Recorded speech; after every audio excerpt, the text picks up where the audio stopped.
Bonjour, bienvenue de nouveau à l'atelier pour la deuxième partie de cette série au sujet de la carabine fédérale suisse 1851 et dans laquelle nous allons découvrir les munitions réglementaires utilisées pour cette carabine. Et comme vous voyez ici, c'est un sujet quand même assez vaste, mais comme promis, nous irons aussi au stand plutôt vers la fin de cet épisode. Alors, comme j'ai mentionné dans la première partie, les carabiniers ont bénéficié d'une réduction de calibre vers 1842 en raison des recommandations publiées pour les futures carabines à percussion à être adoptées dans les compagnies de carabiniers dans toute la Suisse. Donc ils s'éloignent du 17,5 18 mm et en 1850, dans le cadre de l'évolution de cette carabine, il y a de nombreux tests effectués sur les modèles de fusils qui sont soumis par les cantons de Berne, Zurich, Thurgovie, Lucerne et Zug. Et toutes ces carabines ont des calibres compris entre 12 mm et 10,5 mm. Donc ils avaient déjà une idée de ce qu'ils voulaient. Alors, puisqu'on a mentionné le canton de Zurich, petite anecdote à ce sujet, ils avaient développé leur propre carabine en 1848, qui est en fait la plus proche du modèle final que nous avons ici. Et donc c'était ce qu'ils avaient testé. Et en fait, ils se sont impatientés et ont approuvé provisoirement leur propre modèle. Et ceci, produit en petite série, simplement car ils sont impatientés que Berne, donc le nouveau gouvernement central, leur mette le paquet technique à disposition pour produire la carabine fédérale. Donc ils ont décidé de faire le propre truc en attendant. Donc il y a eu cette petite série. Alors revenons maintenant au sujet principal. En fin de compte, c'est le calibre de 10,5 mm qui fut approuvé, mais il restait encore une question et c'était de savoir quel type de projectile tirer. C'est une question qui était à l'époque pas si simple que ça. La balle ronde était bien sûr alors hors de question. Les balles coniques ogivales étaient apparues déjà sous diverses formes à partir des années 40. Et leurs avantages balistiques étaient, même à cette époque, déjà incontestables. Mais comment devaient-ils employer cette nouvelle forme de balle? Il y avait plusieurs possibilités. Premièrement, il y avait une balle conique à base pleine combinée avec une chambre restreinte, comme le système Delvigne. Il y aurait aussi une balle aussi conique à base pleine, mais cannulée, et ceci en combinaison avec une culasse à tige. Ou encore, à partir de 1849, il y a ces nouvelles balles à expansion françaises dont tout le monde parle. À première vue, la solution semble facile, mais en fait, ce n'est pas si simple que ça. C'est là que Johann Wild entre dans le chat et dit « Herren, ich habe noch eine weitere Lösung ». Alors, comme je l'ai mentionné dans la première partie, ce monsieur est un acteur principal dans le développement du système en soi. Et il avait déjà étudié depuis de nombreuses années les différents éléments qui constituent ces carabines pour chasseurs et carabiniers d'un point mathématique et scientifique en Suisse et aussi dans les États germaniques. Et en fait, il a aussi réussi à convaincre les commissions d'armement de Baden, Hessen-Darmstadt et Württemberg d'adopter son système pour leurs carabines de chasseurs. Alors, en quoi consistait ce système? Alors, il s'agissait en fait d'unir un calepin en lin très épais et aussi bien densément tissé autour du projectile de la manière d'un sabot. C'est-à-dire que lors du chargement et surtout lors du tir, la balle ne se déforme en aucune façon. Alors, il a déclaré à juste titre que le fait que des balles peuvent sauter les rayures lorsqu'elles sont en prise avec ces rayures, surtout avec des lourdes charges, et ceci engendre une forte perte de précision, surtout à longue distance d'époque. Donc si la balle n'a aucun contact avec les rayures, on n'a pas de problème. Aussi, pour garantir cet effet, la balle devait être très facile à charger afin de ne pas être déformée lors du chargement. Et ceci pour au moins 100 coups. Donc c'est déjà pas rien de tirer 100 coups avec une arme à poudre noire sans nettoyage. Pour ce faire, le calepin est plié soigneusement autour de la balle avec un nombre de plis égal au nombre de rayures du canon. Donc, comme ça, ils peuvent s'imbriquer. Ce qui est peut-être le plus extraordinaire dans le système, c'est que le calepin, en plus, n'est pas graissé. Selon Wildt, bien que la graisse facilite le chargement, bien sûr, cette graisse contribue aussi considérablement à l'encrassement du canon. Donc ça, je pense que c'est un point où Wildt, peut-être, je pense qu'on pourrait discuter de la validité de ce point. Mais vous avez bien entendu, selon lui, il ne fallait pas de graisse.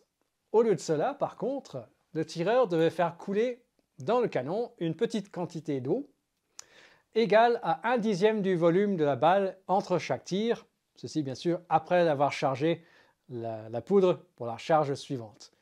Donc il y avait même un flacon distributeur qui était fourni à cet effet avec un mécanisme doseur pour le volume d'eau requis. La balle calpinée était ensuite enfoncée immédiatement par-dessus, ce qui absorbait l'eau, nettoyant ainsi le canon et gonflant bien sûr légèrement avec l'absorption de l'eau pour assurer une bonne étanchéité au gaz. J'imagine bien la tronche des membres des diverses commissions lorsqu'il a commencé à faire gicler de l'eau dans le canon pendant ces diverses démonstrations. Ça va valoir la peine. Alors, aussi étonnant que cela puisse paraître, cela a apparemment très bien marché. Et voici même une photo d'une Jägerbuchse de l'État de Baden, de modèle 1843. Et vous pouvez clairement voir les lignes naissantes de la carbine fédérale 1851. Les théories de Wildt sur la balistique ont été reprises presque sans réserve pour la carbine fédérale, mais quand même avec quelques modifications. L'idée d'utiliser l'eau semble avoir été un peu trop avant-garde pour les Suisses, et aussi l'idée de soigneusement plier le calepin au nombre de rayures fut aussi également abandonnée. Une chose que j'ai oublié de mentionner dans tout le système Wildt était l'idée qu'une technique de chargement doit être uniforme pour garantir une précision constante lors d'une série de tirs.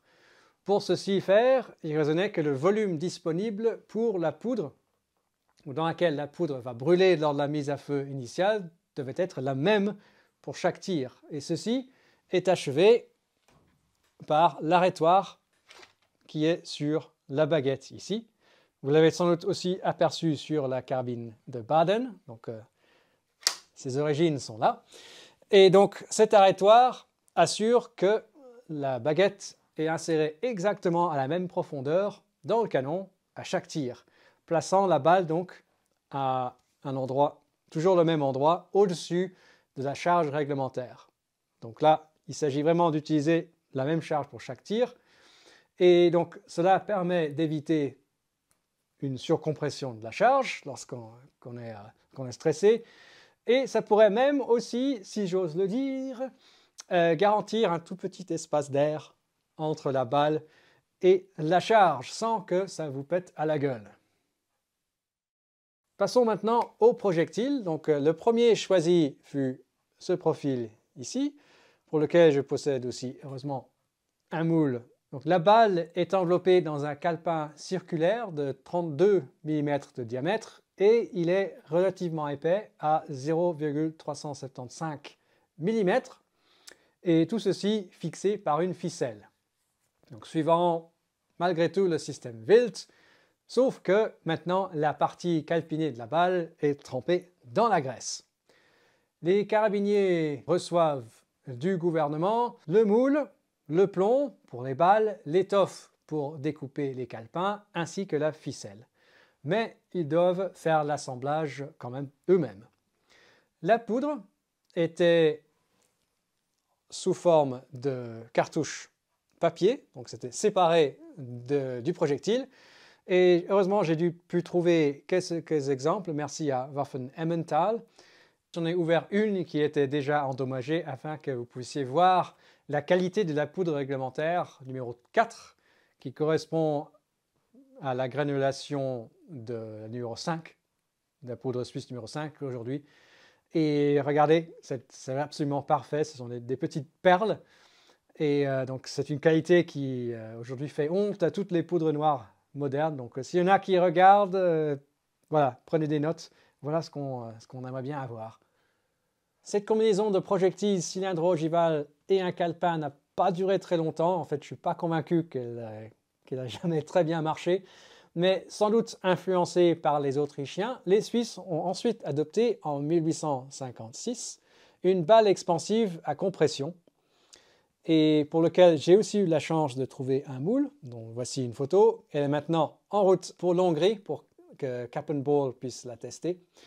Et donc cette balle est maintenant enroulée dans une cartouche en papier de lin dans lequel se trouve un tube en papier ordinaire qui loge la charge, donc en fait une cartouche à la française on va dire. Ils étaient en fait tellement soucieux de ne pas laisser de poudre, de ne pas gaspiller de la poudre pour qu'elle vienne s'écouler entre le tube de poudre et l'enveloppe extérieure qu'ils recommandaient même de coller le tube à l'enveloppe. Donc vraiment, ils ne prenaient aucun risque de gaspiller le déchargement. L'extrémité inférieure, donc là au culot de la balle, la cartouche est simplement repliée avec 4 plis sur le culot de la balle et ensuite la cartouche est immergée dans la graisse jusqu'à la hauteur de la balle. Ce qui m'a intéressé là-dedans, c'est que il y a simplement un pli en dessous de la balle, donc elles ne sont pas collées. Et ceci, c'est selon les instructions que je possède qui datent de 1859. Je trouve ça assez intéressant puisque lorsque j'ai chargé cette cartouche, à 2 reprises, la balle a traversé directement le fond de la cartouche en se dépliant, laissant donc le papier à la bouche du canon. Donc je me trouve avec une balle très sous-calibrée au-dessus de la charge, donc c'est pas génial. Alors maintenant, personnellement, je mets quand même une petite goutte de colle sur les plis afin que ça reste replié. La charge reste celle qui était utilisée dans la première cartouche, à savoir 4 grammes. Et cette cartouche fut aussi utilisée par les nouveaux fusils de chasseurs. En plus de cette version réglementaire de la balle, j'ai aussi un moule, voici, qui coule aussi une balle à expansion qui suit plus ou moins les mêmes lignes, mais celui-ci est légèrement surdimensionné pour être tiré sans calepin. En 1863, avec l'introduction du fusil d'infanterie, lui aussi en calibre 10,5 mm, nous sommes passés à la 3e et dernière balle et cartouche, et cette fois, c'est quelque chose qui devrait être employé par tous les fusils et toutes les carabines. La charge reste celle de 4 grammes, mais la balle est désormais une balle Buchholzer, nommée après son créateur. Malheureusement, je n'ai pas été encore en mesure de trouver un moule d'origine pour cette balle et plus j'y réfléchis, plus je suis convaincu qu'en fait c'est normal parce que ces balles ont sans doute été produites par matrissage. Donc ça expliquerait l'absence de moule pour pouvoir en couler. Alors il s'agit d'une balle à jupe, style minier, comme vous pouvez voir ici dans le croquis, mais elle comporte encore certains éléments de la balle à compression avec un nez relativement lourd et aussi une partie cintrée, donc ça donne une résistance initiale, ce qui permet à une bonne expansion de la jupe.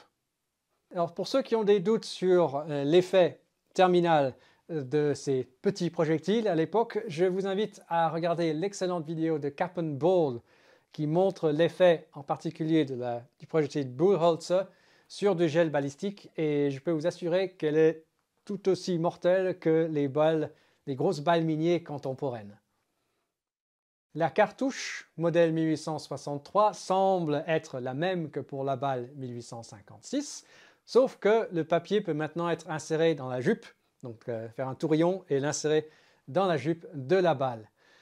Mais est-ce vraiment la forme de cette cartouche? Je dis ça car dans, on va dire, la Bible sur ces fusils réglementaires à percussion suisse, il y a une planche très intéressante qui montre tous les composants nécessaires pour la construction des cartouches 1863 ainsi que l'enveloppe pour l'empaquetage et ainsi de suite. Et il y a là Donc je la date, cette planche, au moins à 1864, vu l'étiquette sur l'emballage. Et on voit là-dessus deux gabarits intéressants, figure 3A et figure 3B, pour des gabarits qui en fait incorporent le tube à poudre et l'enveloppe extérieure en une seule pièce. C'est ce qui est à mon avis une idée de génie. Alors le modèle 3A est fait ainsi.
Et le modèle 3B est fait ainsi.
Je suppose dans les deux cas que l'extrémité libre fut collée, mais je n'ai pas les instructions écrites, donc c'est une supposition de ma part. Mais dans les deux cas, la cartouche fournit un tube de papier suffisamment rigide et aussi exactement 2 épaisseurs de papier autour de la balle, ce qu'il nous faut. Je n'ai pas encore testé ce modèle, donc ce sera quelque chose que je vais encore une fois devoir retourner au stand pour voir si elle marche. Mais a priori, il n'y a aucune raison qu'elle ne marche pas et je ne vois pas aussi pourquoi pas ce modèle pourrait être aussi modifié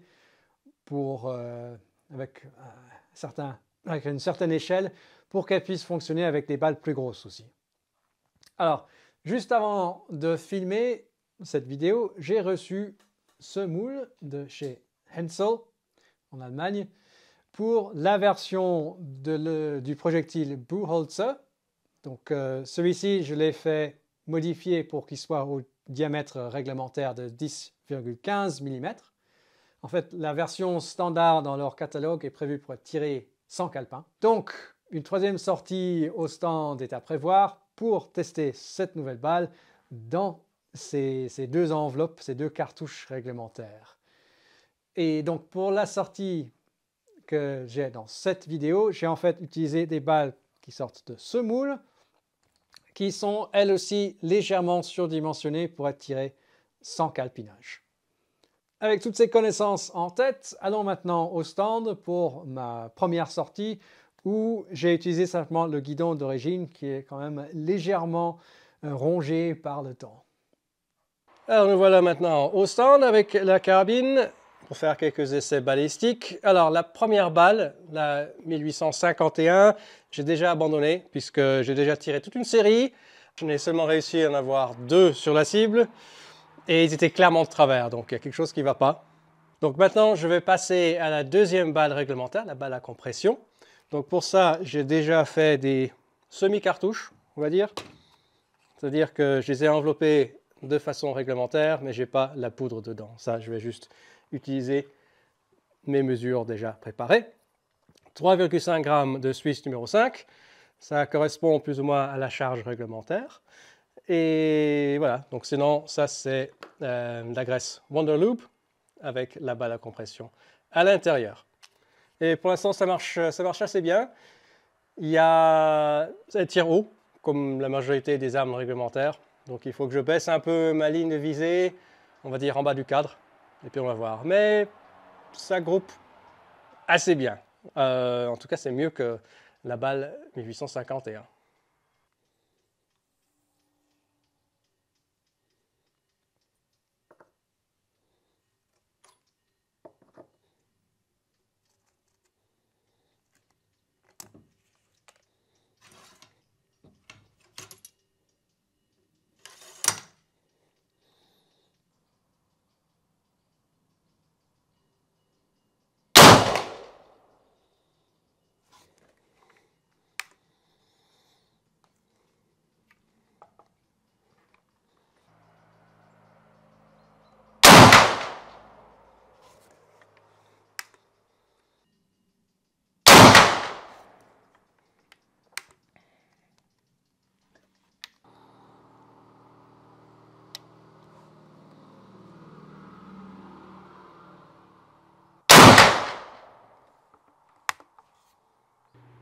Le premier résultat était prometteur ici, en haut, en visant en bas.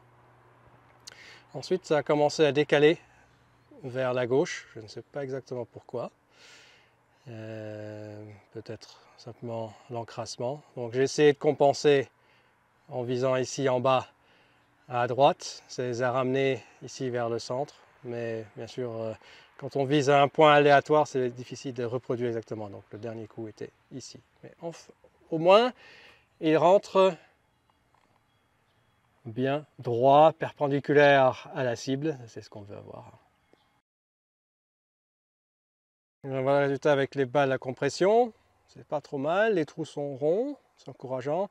En haut à gauche, ça c'était mon premier tir. Ensuite, j'ai ajusté. Il me suffisait de viser plus ou moins en bas du cadre à 6 heures. Donc, côté dérive, ça a l'air pas mal. Pour ce qui est d'élévation, il y a encore des progrès à faire. Mais les trous sont ronds, c'est encourageant.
Et voilà, je pense que nous avons un gagnant. Alors celui à gauche, c'était le premier coup. Et ensuite, j'ai ajusté. Je vise à 6 heures en bas du cadre, très important, soit le cadre, pas le bas de la cible. Et donc les 3 que j'ai éparpillés en haut, soit c'est la double détente, je me suis fait avoir sur quelques coups, c'est parti trop tôt. Soit j'ai eu en fait quelques difficultés à 50 mètres avec mes yeux, de distinguer entre le bas du carton et le bas du cadre. En fait, il faut que je vise le bas du cadre. Et donc quand j'ai fait ça, ça a fait un assez bon groupe dans le noir. Alors, le résultat était mixte pour cette première sortie. J'étais pas mal frustré que la balle calpinée selon le premier modèle n'a pas marché du tout. Sans doute que le calepin était trop fin et aussi trop bien attaché. En fait, elle ne va pas rentrer dans le canon du tout, mais à l'époque, je ne savais pas. Donc, voilà. Aussi, le fait de devoir compenser pour l'élévation avec le guidon d'origine, c'était pas génial. Donc, une fois rentré, je me suis fraisé un nouveau guidon, beaucoup plus haut. En fait, c'est 2 fois la hauteur de celui d'origine. Et j'ai aussi fait un nouveau lot de balles calpinées avec des calepins d'épaisseur quasiment identiques à l'épaisseur réglementaire. Et voilà, on y va pour la deuxième sortie. Alors, nous voici au stand pour une deuxième fois avec la carbine 1851. Cette fois, je me suis fait un guidon selon le profil d'origine, seulement beaucoup plus haut. Et avec des tirs d'essai, je vais la limer jusqu'à une hauteur. Je vais sans doute la laisser un peu plus haute que nécessaire. Comme ça, je pourrai toujours régler avec la hausse après. Alors, je vais aussi faire une autre tentative avec la balle 1851, donc la balle enveloppée. J'ai essayé 2 fois. 2 fois, les balles sont rentrées de travers. Là, j'ai un calepin légèrement plus épais. Je l'ai testé à la maison. Je fais ça, en fait, je mets une tige en laiton dans le canon. Je charge ensuite le projectile et ensuite, en basculant le canon, j'arrive à extraire la balle. Je la tape de l'intérieur du canon. Et donc, il y a tellement de pression du calepin qu'en fait, on retrouve imprimé sur la balle, il y a les traces des fibres du calepin. Donc, je sais que ça grippe bien la balle, il n'y a aucune question. Par contre, ce que j'ai observé, c'est que quand je mets le calepin en place, j'ai un petit disque qui m'aide à centrer, eh bien, la distribution du calepin autour de la balle n'est jamais régulière. Donc, c'est pour ça que j'ai des doutes sur la validité de ce système. Je ne suis pas convaincu et je ne sais pas pourquoi les Suisses sont laissés convaincre par ça. Toutes les balles qui viennent après, elles sont superbes, mais celui-là, on va voir. Alors, on a fait quelques tirs. J'ai commencé par la balle Buchholzer, donc sans calepin. On sait qu'elle marche après la première expédition avec le fusil. Donc, j'utilise ça pour ajuster la hauteur de la hausse. Donc, je l'ai limée progressivement. Elle est encore assez haute, mais ce n'est pas surprenant pour une arme qui devrait tirer à partir de, on va dire, 150 mètres. Donc, ouais, pour pouvoir tirer plus ou moins à 6 heures, c'est ce que j'essaie de faire. Donc, à 6 heures sous le visuel, il faut que ce soit quand même un guidon assez conséquent. Alors, pour la charge, j'ai 60 grains, c'est à peu près l'équivalent de 4 grammes de Suisse numéro 5, donc 1F. Et on sait plus ou moins que c'est la bonne charge réglementaire, puisque lorsqu'on charge,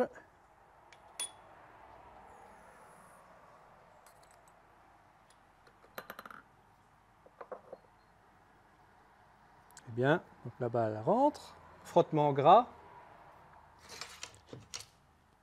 J'utilise la baguette d'origine, donc elle a un embout en laiton.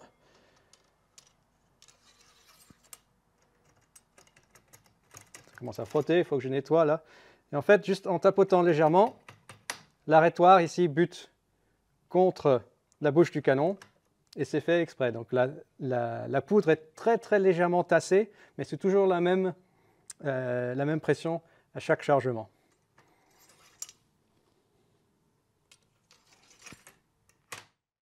Alors voilà, j'ai épuisé toutes mes balles Buchholzer.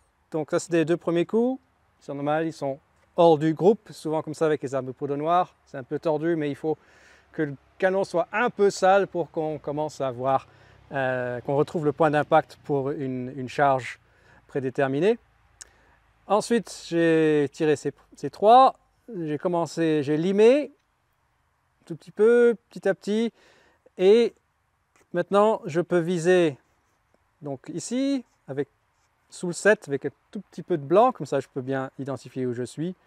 Et maintenant la précision a l'air d'être là. Là j'ai commencé à dériver un petit peu, ça c'est entièrement de ma faute, parce qu'en fait j'ai usiné la lame du guidon pour qu'elle soit au même diamètre que la lame d'origine, c'est-à-dire qu'elle est très très fine. Et donc une lame très fine dans la hausse qui a une encoche assez large, eh bien c'est très très facile de commencer à dériver. Donc une fois que je me concentre bien, ça devrait être bon. Et puis si c'est vraiment, ça continue à taper ici, eh bien je peux taper un peu le guidon pour dériver un peu.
Alors voici le résultat, je reste sceptique pour cette combinaison d'origine.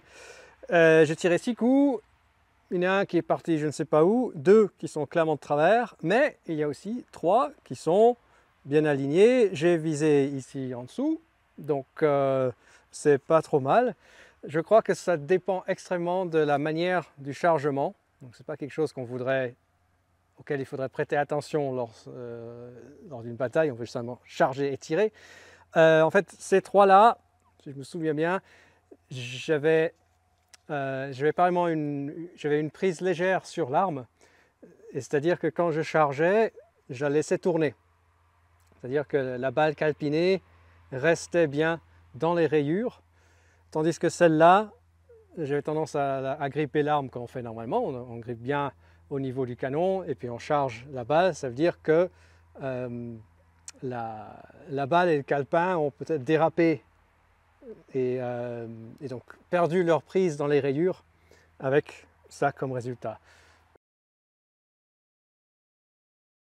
Alors avant d'abandonner définitivement cette combinaison de balles d'origine avec son calepin, il y a encore une chose que je voudrais essayer. J'ai eu plusieurs de ces carabines, j'ai tiré ici pendant des années, et puis une ou deux fois, il y a un de nos vénérables membres qui est venu et qui m'a dit Weisst, mit der musst du eigentlich mit kreuzförmigen Pfaden schießen. Alors, au début, je me suis dit, mais un calepin en forme de croix, c'est quoi? C'est un truc patriotique ou Alors, dans la documentation d'origine, j'ai rien trouvé là-dessus. Il donne clairement le diamètre du calepin et son épaisseur. Pourquoi pas, on peut essayer. Alors j'utilise le même calepin, juste couper des secteurs pour en faire une croix. C'est la même épaisseur, c'est la même graisse. Et on va voir, au moins il n'y aura pas de problème de distribution de l'épaisseur du calepin autour de la balle, puisqu'il y a moins de textile. Et ça devrait être plus facile à charger, théoriquement. Alors, on va voir.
Alors là, les résultats sont intéressants. Premier tir, c'était un 9 à 3 heures. Ça a tout juste coupé la corde. Et le deuxième coup est un 10. Alors, maintenant, est-ce que c'est une coïncidence ou est-ce qu'il y a vraiment un truc là derrière? Il me reste encore 4 balles. Et on va voir ce qu'on peut faire avec.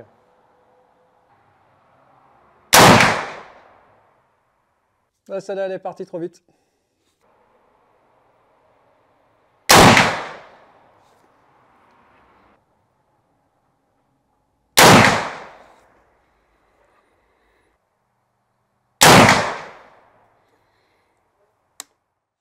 Alors, mea culpa, ça marche. Je suis vraiment surpris.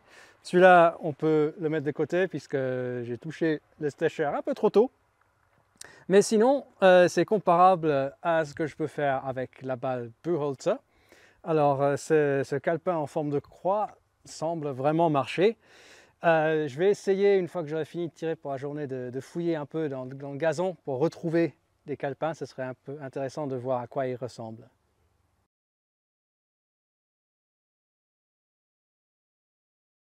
Il n'y a pas de doute que la vraie surprise de cette deuxième séance, c'était le patch en forme de croix. J'ai vraiment mis ça dans mon sac pour faire une blague. Donc ça nécessite certainement une étude beaucoup plus approfondie. Et je reste quand même sceptique à l'égard du premier type de balle calpinée. Mais quand j'ai tiré, je ne connaissais pas cette subtilité du système Wild dans lequel il faudrait une correspondance entre les plis du calepin et les rayures. Donc c'est pour ça qu'on fait ces vidéos sur les sujets qui nous intéressent. Ça nous permet de découvrir toutes sortes de choses intéressantes et voilà, des nouvelles idées, théories à tester. Donc peut-être que je vais modifier mon petit outil pour que je génère 8 plis dans ce cas.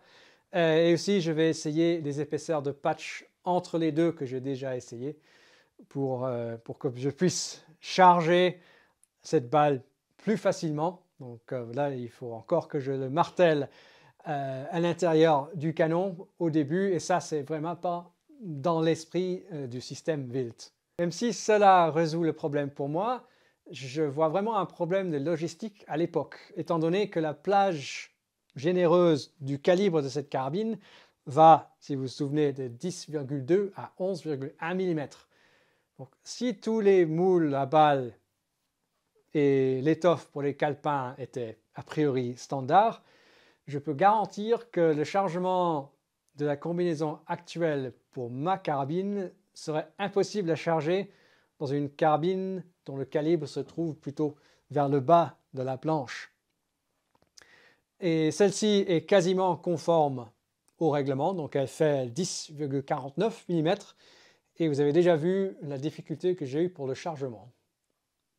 Nous voici donc à la fin du périple, mais seulement pour l'instant. Maintenant, j'ai encore plus de choses à tester suite à cette vidéo. Je veux faire fonctionner la balle calpinée sur mon premier modèle. Je vais y arriver. Ainsi que des tests sur ce calepin en forme de croix. Et bien sûr, maintenant, j'ai ce nouveau moule pour les balles Buchholzer aux dimensions réglementaires et ces deux gabarits de cartouches très intéressantes. Donc, il y a encore beaucoup de choses à tester. Donc, qui sait, peut-être qu'il y aura éventuellement un épisode numéro 3 avec mon retour d'expérience à ce sujet. Donc, il me reste simplement de vous remercier pour votre attention. Merci pour votre soutien, quelle que soit votre plateforme de choix. Et on se revoit donc très prochainement, soit gelé, soit au stand. À plus!